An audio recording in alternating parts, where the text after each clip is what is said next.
Good morning, everyone. I'm Mark Plunkett, and this is another of our weekly devotionals from Heritage Presbyterian Church.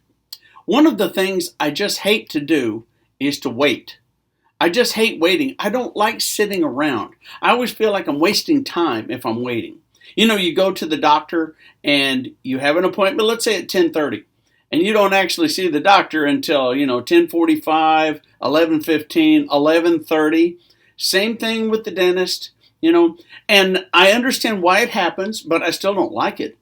I get a hole in one of my tires. I get a nail in a tire. I pick up a screw or the tire just fails or something. So I go to my tire store where I have a guarantee that they're going to replace it. And there's not really anybody in the store. And yet it takes an hour to replace one tire.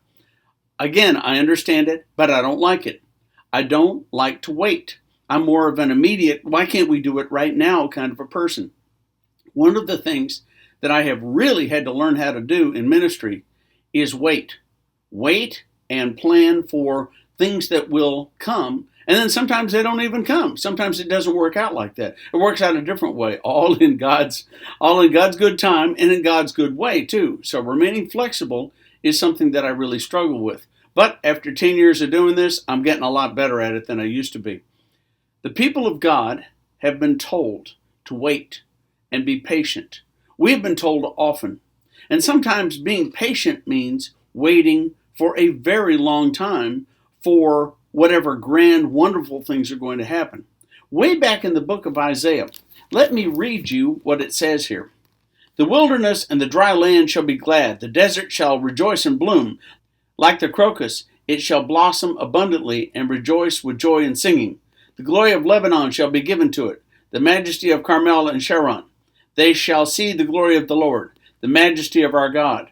And it goes on and on and on and on. And it talks about all the things that are going to happen. The future, the long-term future, the things that are going to happen. But at this particular moment, those things are not happening. As a matter of fact, a lot of times for the people of God at this particular moment, things are rotten. Things are bad. Maybe war has come. Or famine, there's nothing to eat. The children are starving. The people are starving. Maybe they're in slavery. Maybe they've been taken over by another country. This has happened often in human history, and it's still happening. And many times the people of God are caught up right in the middle of it, and they suffer right along with the non-believers. And they wonder, God, where are you? Where are you? Why is this going on right now? Hurry and help me. Well, sometimes the answer is we have to wait. And that's very difficult when things are rotten. But it's also a promise, and God keeps his promises. Listen to something else that's in this.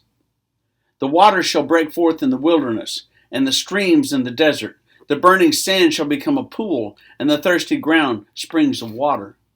That is taking bad and turning it into perfect. And that's exactly what God promises us. We must be faithful, and we must wait sometimes to the end, not of our lives, the end of time perhaps, for things to truly become as good as they possibly can be. Because the only way that's going to happen is with the Lord. In the meantime, what should we do? Should we just sit around and wait? Oh, I'm waiting on the Lord. I'm waiting on God to come and show me something. I'm just going to sit here and wait. What a ridiculous waste of your time.